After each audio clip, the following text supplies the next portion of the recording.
Zack Golditch spent the final day before checking into Chargers rookie minicamp at his old high school in Aurora, Colorado, meeting with his former teachers and school staff members.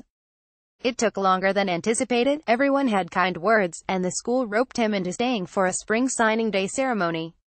Advertisement. Since the 6'5", 295-pound offensive lineman signed with the Chargers as an undrafted free agent following the NFL draft, friends, family and acquaintances all have expressed support and pride for the person their community produced.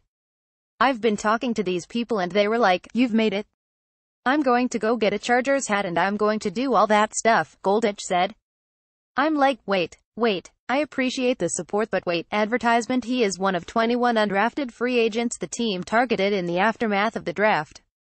7 other rookies who will attend this week's mini-camp were drafted. There's not room for all of them. If it happens with the Chargers, great. But Golditch understands it might not. His world won't end either way. "Everyone who has a near-death experience has a different perspective on life," Golditch said. "When you go through something as hard as what me and my community went through, it shows a lot about who you are. And you go through something else bad, and it doesn't seem so bad anymore." Advertisement. When Golditch was 17, days after he committed to play football at Colorado State, he and some friends went to see a midnight showing of The Dark Knight Rises at the Century 16 movie theater a mile down the road from Gateway High, where he was a star. 30 minutes into the film, James Holmes entered Theater 9 in tactical clothing, heavily armed with a shotgun, a semi-automatic rifle and a handgun. Shootings. Gunman kills 12 at Dark Knight Rises screening in Colorado by Rong Gonglin. To July 20, 2012, 6:50 a.m. He pulled the trigger 76 times, killing 12 people inside of Theater No.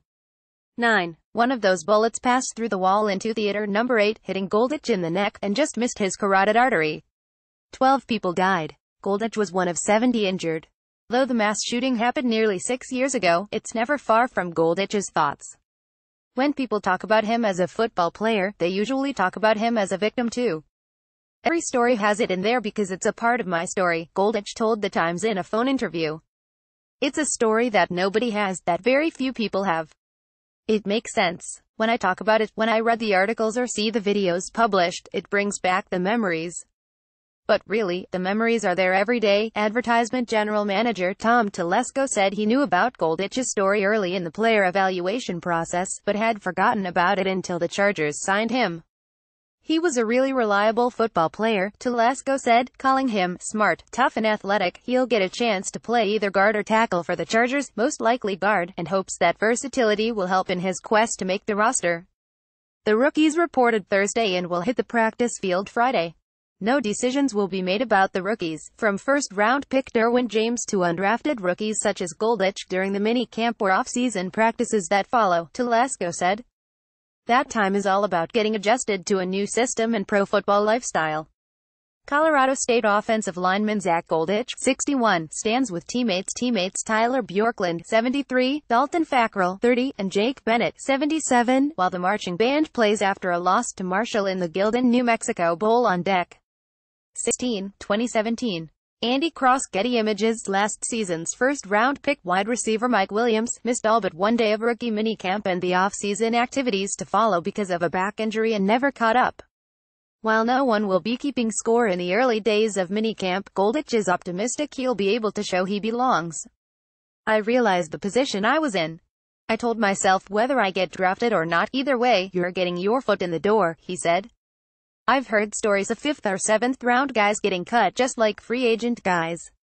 I feel like as long as I can get my foot in the door, I know my work ethic, what type of person I am. Maybe that's why the people who know him best already have put their eyes on Chargers gear. They believe, whatever the situation." But Golditch knows as well as anyone how quickly things can change. "It's not a job at this point yet," he said. "It's a job once you make the 53-man roster. I tell them, I just got my foot in the door. Now, I've got to make my way to the table. The table's where you want to be at. You don't want to be standing at the door when everyone is in the other room eating." Dan.Woik at LATimes.com. Twitter, @DanWoikSports.